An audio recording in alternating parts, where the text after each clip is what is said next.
were a people who ruled India. It's a family who ruled India for nearly 300 years. Okay?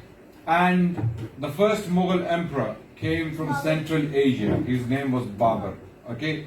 His full name was Zahiruddin Muhammad Babur. He was a descendant of a Central Asian conqueror called Taimur, also known as Timur Lane, or Taimur the Lane, or Timur Lane. In short, he is known as Timur Lane. Okay? But in other words, he is known as Timur Lane or Taimur the Lane because he was lame in one leg. So he walked with a limp, right? Because he got injured in a battle. So he was a very big Central Asian conqueror who followed the example of Genghis Khan. Genghis Khan was the Mongol conqueror who also came from the land today known as Mongolia, right? He conquered a lot of land. He created the largest empire world had ever known, right? So Timur, who was born in the 14th century, in 1300s, right? He wanted to create another empire like the empire of Genghis Khan, right? And he somewhat succeeded in doing that. He defeated many dynasties, many empires. He fought the Ottomans. He defeated the Ottoman emperor. He attacked India in 1398 and he destroyed the city of Delhi. So Timur was following the example of his alleged ancestor called Genghis Khan or Chinggis Khan, right? Then later on, 4 generations later, another man came along. His name was Zahiruddin Muhammad Babur. And he was from the same family. He was a descendant of Timur. He also wanted to repeat the same example. He wanted to be a conqueror. He wanted to make a name for himself as a conqueror. And he inherited a very small principality called Farghana. Farghana is in current-day Central Asia in Uzbekistan. Current-day Uzbekistan. So he was the ruler of Samarkand, the city of Samarkand and Bukhara. So he had a lot of problems there. He was a young man when he succeeded his father. His father's name was Sheikh Umar. So he died when Babur was very young. Babur was 12 years old and he inherited this small principality. So Babur was, cut the long story short, driven into Afghanistan by some of his relatives who wanted his country, his principality. So Babur occupied Afghanistan. The city of Kabul became his capital. Then he heard about an opportunity in India. Some people invited him to invade India. And India was at that time governed by the last dynasty of the Delhi Sultanate.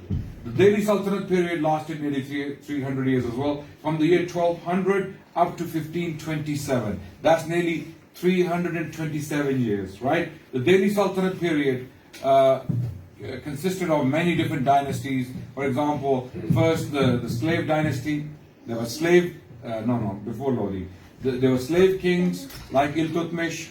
Then there was Ghiyasuddin Balban. I'm only mentioning the most powerful ones. Let me finish and then you can ask questions. Okay? Who? Qutbuddin Aybak, who only governed for 4 years, who was buried in Lahore. So he governed from 1206 to 1210. In 1210, another powerful sultan king came to power who was initially a slave, and from being a slave he became the king of the government of the Delhi Sultanate, right? And his name was Sultan Shamsuddin Iltutmish.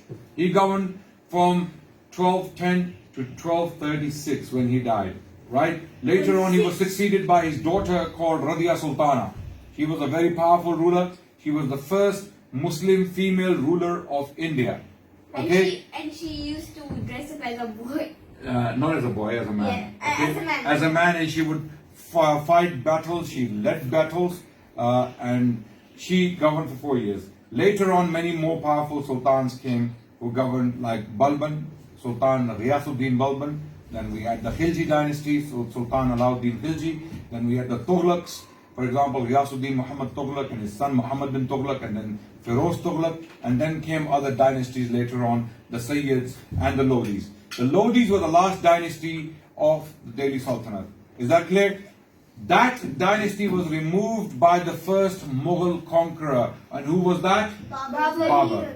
Zahiruddin Muhammad Babur, who was governing Kabul, and he decided to attack India, which was also governed by a Muslim dynasty.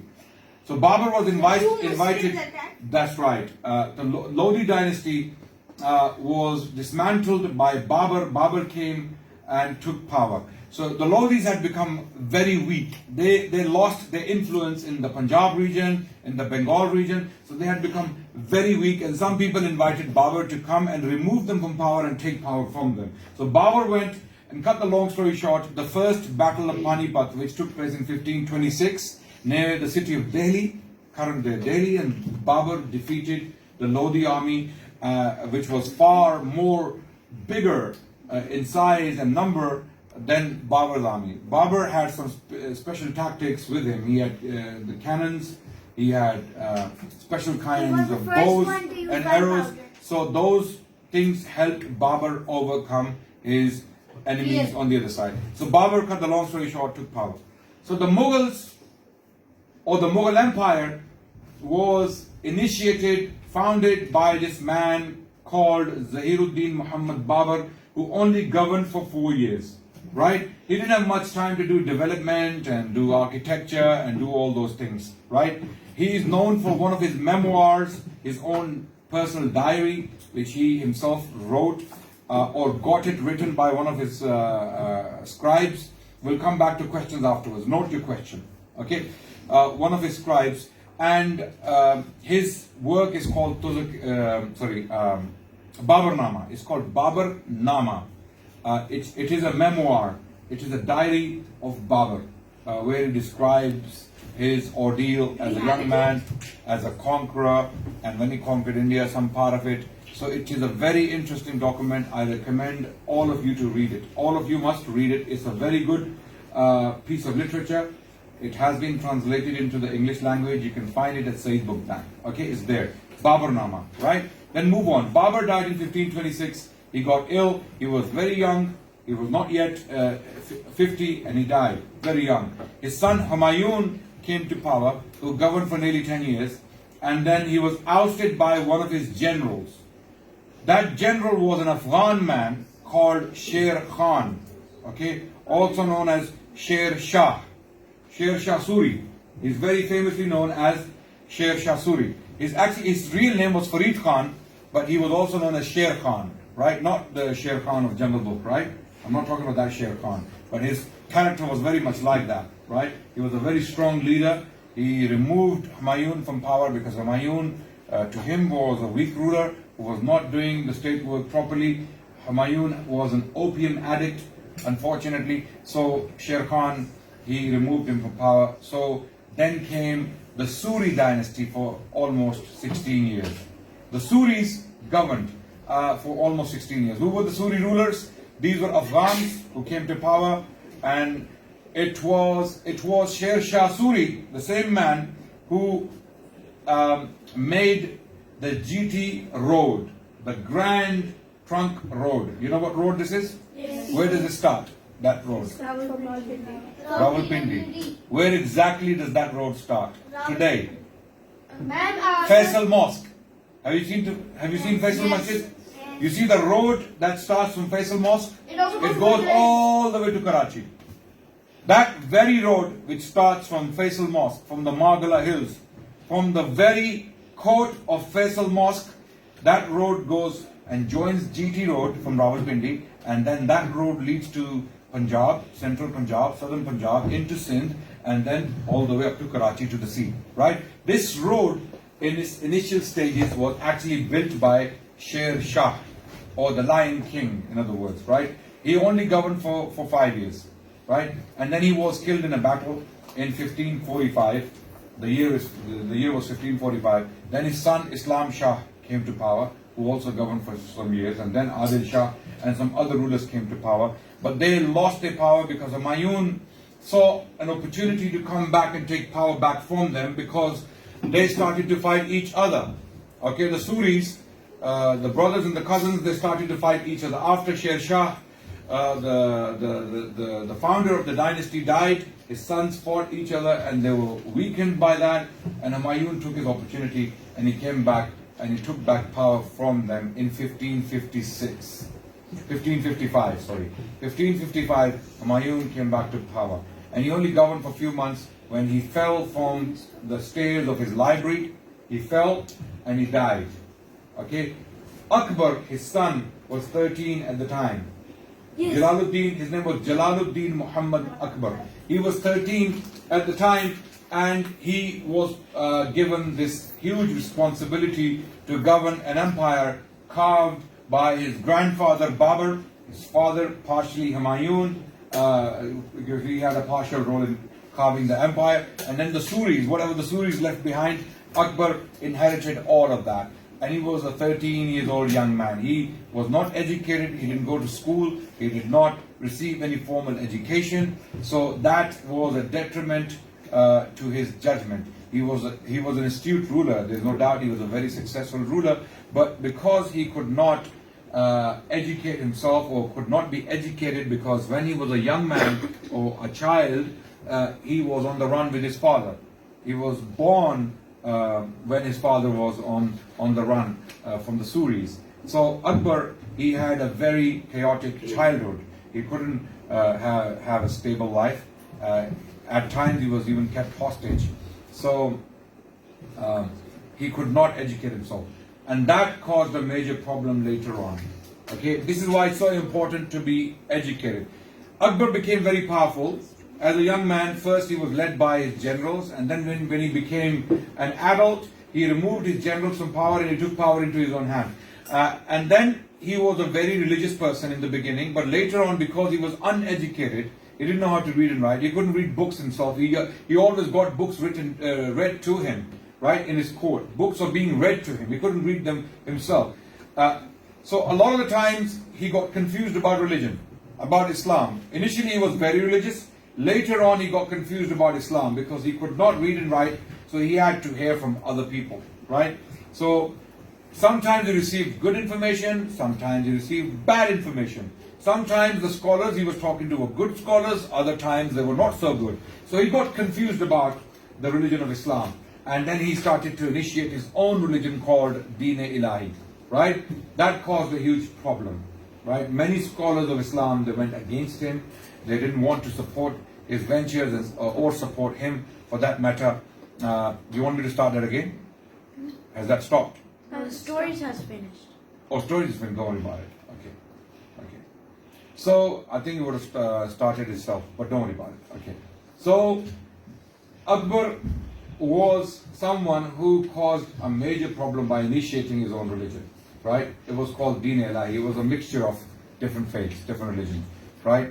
So a lot of scholars, they went against him and they didn't like what he was doing. But he was responsible for doing many good administrative things. In fact, a lot of the stuff he did was taken directly from the works of Sher Shah Suri. Sher Shah, who only governed for 5 years, but those 5 years were very, very fruitful. Has anyone been to Rohtas Fort? Rohtas.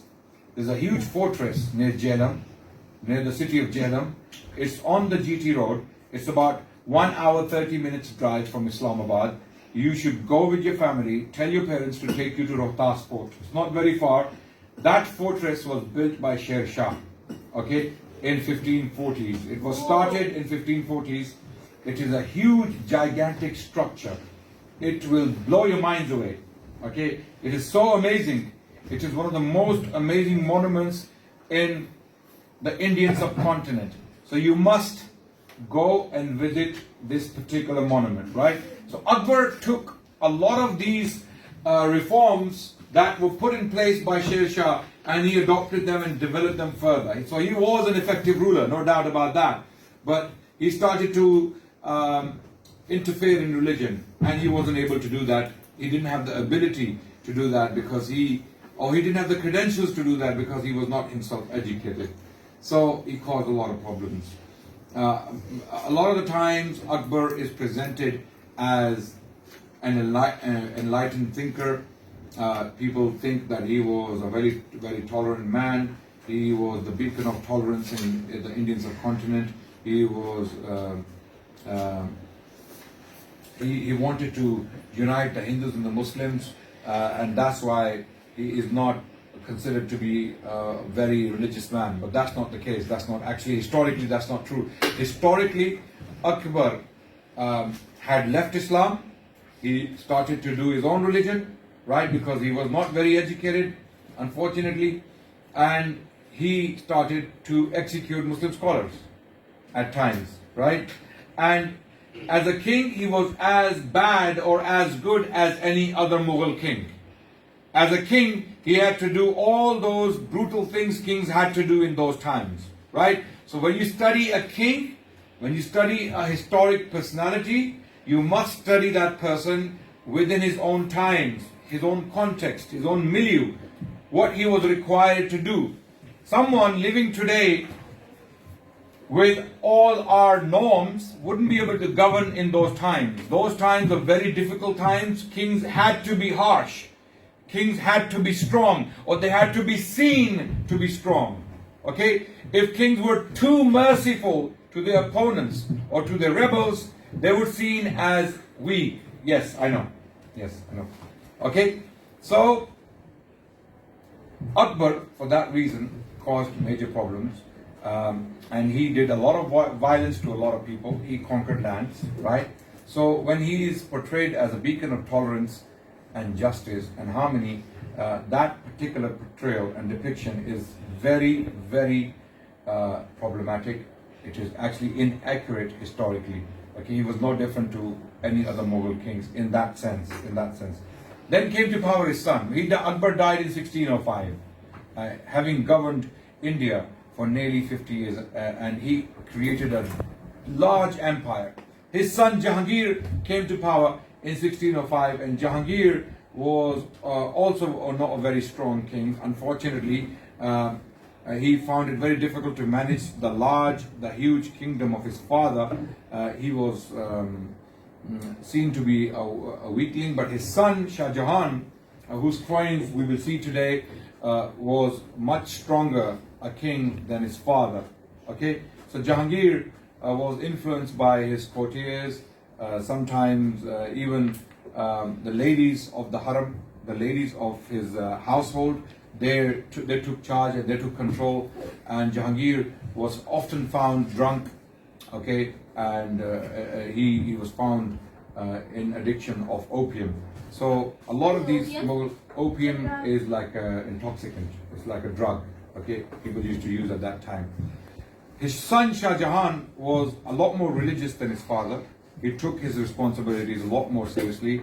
Near the end of Jahangir's life, Shah Jahan had a disagreement with his father, and the father kind of disowned him, and Shah Jahan had to run, or he had to escape with his life and his family for many years. So Shah Jahan, his wife Mumtaz Mahal, and children from this couple, they had to run around India because the emperor was after them. The emperor, who was the emperor? And who was that? Jahangir. The emperor Jahangir. But then Jahangir died in 1627 when Shah Jahan came to power, and Shah Jahan became a very, very effective ruler. This was the golden age of the Mughal Empire. During the reign of Shah Jahan, when many books were produced, many poets flourished, many scholars flourished, many Islamic monuments, many mosques, many madaris, many institutions were initiated. There was a renaissance as far as the Hindus were concerned. The Hindus flourished during this particular period. Many Hindus produced many amazing works for their community in Sanskrit and in Persian. Likewise, the Muslim scholars were producing a lot of great works in poetry, in theology, in hadith, in Quran, in tafsir, you name it. All these fields were being supported by the state as well as the scholars.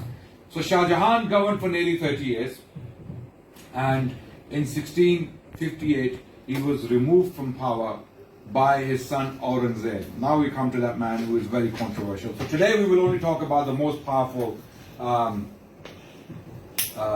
emperors, Mughal emperors. Aurangzeb was arguably the most powerful Mughal emperor who governed the Mughal Empire. He governed for nearly 50 years. He governed from 1658 to 1707. So nearly 49 years. Okay, Aurangzeb governed India. And Aurangzeb took more territory within India than any Mughal king before him or after him. So Aurangzeb governed nearly 95% of the Indian subcontinent. Is that clear? Aurangzeb governed nearly 95% of the Indian subcontinent. The only region he could not conquer within his lifetime was these jungles in southern India called the Tamil, the current day is, Under the rule Tamil of the Nadu. Marathas. The Marathas were later on. So, yes, you're right. Marathas, they did rise during the reign of Aurangzeb. The second part, the latter 25 years Aurangzeb's 25 years of Aurangzeb's reign were full of trouble because the Marathas had risen in the south and they were giving a lot of problems. So that's why Aurangzeb spent the latter 25 years of his reign in the south fighting the Marathas away. But having said that, this was the political history of the Mughal Empire very quickly, right? And for the details, you must read books. You must go back and read the Mughal dynasty. It was one of the greatest achievements of the Muslim history of India. Despite all the troubles, all the problems, all the unpleasant events that took place during this period, nearly 3 centuries, right? After Aurangzeb died in 1707, the decline started. The decline of the Mughals, Mughal princes, Mughal kings fought each other, and that caused a sharp decline. Within 50 years of Aurangzeb's death, the Mughal Empire had pretty much crumbled completely. And the British, exactly 50 years after the death of Aurangzeb Alamgir, the British saw the opportunity in 1757 when they defeated one of the Mughal governors of Bengal in a battle called the Battle of Plassey. In this battle, Siraj-ud-Dawla was defeated. He was a young man who was allegedly an immoral young man who had no interest in governing. He lost the battle and the British saw the chance to govern the rest of the subcontinent, which they did.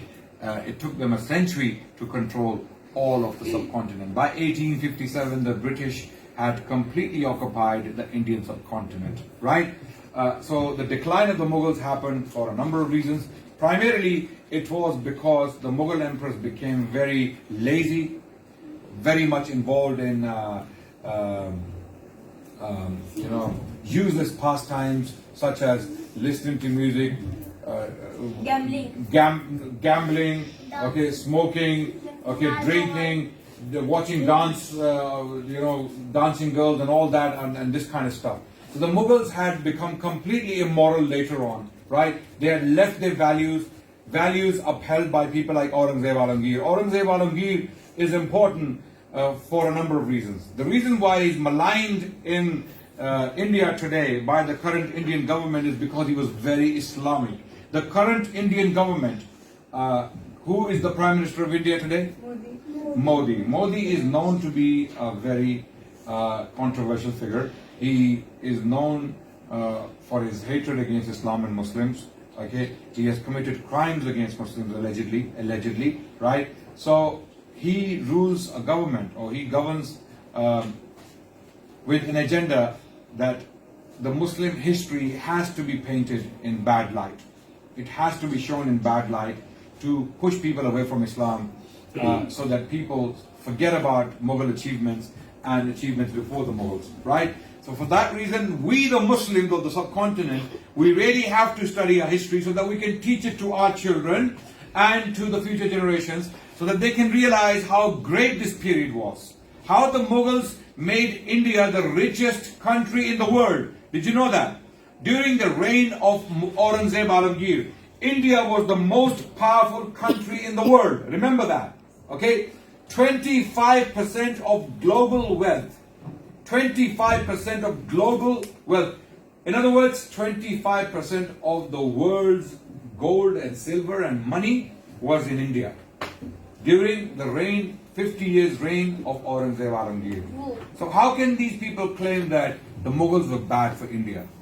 Mughals enabled Hindus to flourish. Hindu temples flourished. And sometimes some people say, oh no, the Mughals were destroying Hindu temples. No, if they started to destroy all the Hindu temples, there would be no temple in India today. Do you believe me? Yes. Because the Mughals had all that power, right? They didn't want to do it. They didn't want to do it because they allowed religious freedom to the Hindus. Okay? Those temples that were destroyed were used for political reasons. They were political centers, those temples. So anytime a rebellion was launched by a state where the temple was used as a political symbol, those temples were destroyed, no doubt. And this was done by Hindus as well as Muslim kings, right? Depending on who was fighting, where they were fighting, right? So Mughals actually funded some of the Hindu temples for them to flourish because the Hindus were paying taxes. The Hindus were paying taxes. So it's only fair to take care of their places of worship. So Mughals allowed that freedom. Mughals allowed that freedom to the Muslims. The Shias and the Sunnis coexisted under the Mughals. In fact, the Mughals deliberately gave powerful positions to the Shias as well as the Sunnis to maintain the balance. To maintain the balance. So Mughals, by that virtue, were very astute, shrewd rulers. They were very effective rulers who had united India for the first time in the history of India. Before the Mughals, there was no India. Remember that. India was divided into small states. There were small states here and there, known by their geography or by the king or by the dynasty that governed them. Right? For example, while the Mughals were governing, there were so many different states, Hindus and Muslim states in India. Right? So India was all cut up into different pieces. Right? It was never a united country. In fact, like Hindu. USSR. Sorry? Like USSR was made up of many different countries. Yes. Right? But what the Mughals did, they made India one country, one entity. This is something the Hindus of India can never pay the Mughals back for. Because Mughals made India. The British were able to come and take India as one unit because of what the Mughals had done. The British actually built upon the Mughal model. The British administrative system was based upon the Mughal achievements. Right? In fact, the British administrators in the 18th century used Ain-e-Akbari of Jalaluddin Muhammad Akbar. It was a collection of data on India, by the way. Akbar ordered one of his scholars called Abul Fazl to collect data on India. And this data was used for effective administration of the country. The British later on used that information to develop their system. Right?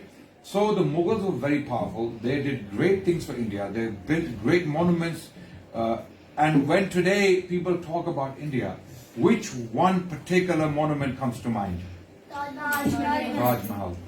Taj Mahal is the most famous monument in India. And that was built by the Mughals. Shah Jahan, whose coins we will see today, inshallah. Then Aurangzeb Alamgir, he built the Badshahi Mosque. The Red Fort of Delhi was built by the Mughals in its current form by Shah Jahan. Okay. Then Fatehpur Sikri was built by Jalaluddin Muhammad Akbar. And there are many more giant monuments and castles and fortresses all over the Indian subcontinent. From Afghanistan to all the way up to Bengal and southern India, Mughals had built these monuments, these schools, these institutions where scholars flourished. Books were produced in the hundreds of thousands. Scholars were writing books with their own hands. Poets flourished. And they were All making these gold. things. Sorry?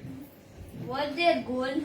And Yes, they were gold. producing gold and silver, and some the Mughal silver and gold was the best in Indian history.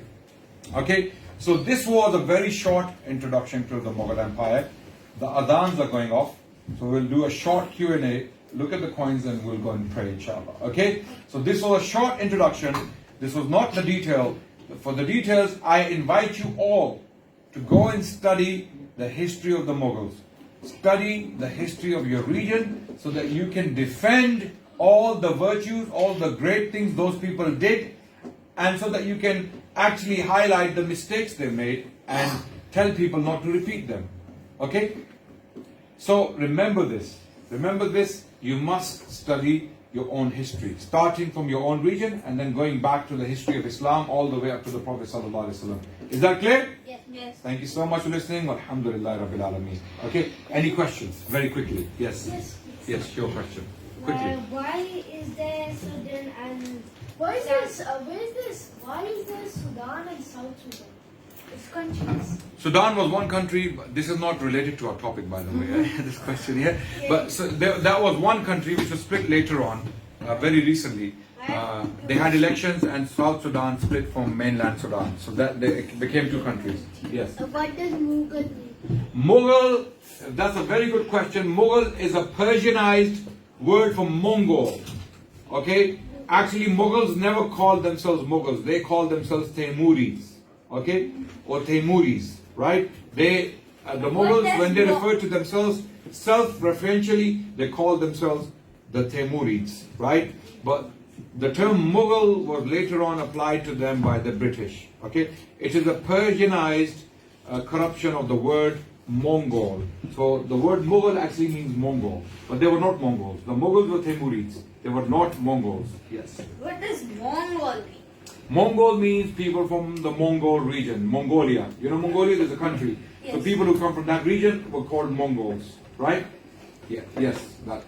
You told us that Babur started the war of Panipat. Why is it? The first battle of Panipat. Yeah. Why is it named Panipat? Oh, that's what it was called. That was the name of the place, just like Rawalpindi, just like Rawalpindi or Lahore. Why were these places called what they were called? Like the place the war was the war place that is Panipat. Yes, yes. It was an open plain. It was like a big football ground, or possibly 10 times bigger. And both armies chose to fight a battle in this open plain, right? So that's why the place is called Panipat. Okay? Like Battle of the. Is there any Yeah. Mughals exist now? Yes, if you see someone with a surname Mughal, they are very likely to be the descendants of the Mughals.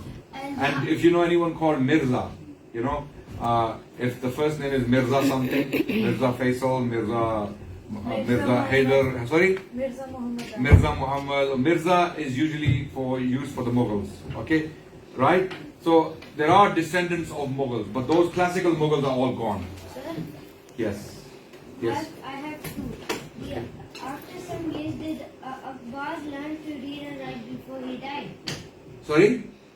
I asked, after some years, did Akbar learn to read and write before he died? No. He didn't know how to read and write until his death. There is no evidence that he knew how to read. What is the golden age? The golden age means when things were very good for everyone. That means Muslims, Hindus, Sikhs, all the other people, they were happy. Jews. Christians, Jews, everyone was happy, yes. Sir, why was Akbar called Akbar the Great? That was his name, Jalaluddin Muhammad Akbar. That's what they called him as a child. Yes. and I wanted to ask, did the Mughals made all of the tribes, or they made themselves, like the Christian Jews, like they made those religions? Religions were made by many different people, and it takes a long time to make a religion, right? But the Mughals were not a religion. They were Muslims. Mughals were Muslims, right? They were Sunni Muslims, and they came to power. And because they came to power, they became very influential. So a lot more people came from their region, from Uzbekistan or Central Asia, and they joined them in India. So India was governed by Central Asian people. Original Mughals, early Mughals, actually looked Chinese. Yes. I'm Chinese. Okay, very nice. Okay. Original Mughals, Babur, actually, if you looked at some of his early pictures, he looks Chinese. Humayun looked Chinese, right? Even Akbar had that touch. But later on, because Akbar and Shah Jahan and Jahangir got married to Indian women, so their children, they started to look mixed. Okay? So this is why. But the early Mughals they looked very Chinese. They looked like, you know, have you seen White. people, not white. Have you seen people from countries like Uzbekistan, Tajikistan? Yes. Sir, he Not- looks Chinese. Yeah, they look very Chinese, right? Yeah. Sir, Okay. he looks Chinese. Yeah. So you were saying that Aurangzeb was the last, like, Mughal. Last powerful Mughal. Sir, if he banned gambling and alcohol, so how can you say that the Mughal Empire finished because of gambling and alcohol? No, he banned it in his time. Yes. So After he died, it was reintroduced by his successors. And it was reintroduced to a scale which was unknown before, right? It was unprecedented. They did it so much that the entire government fell apart. And they didn't take Islam seriously. They were not very strong Muslims. Unfortunately, Aurangzeb was a very strong Muslim. Very strong Muslim. In fact, Aurangzeb, for that reason, he built the Badshahi Mosque. He actually ordered the scholars of India to compile a huge collection of Islamic rulings. It's called Fatawa Alamgiri.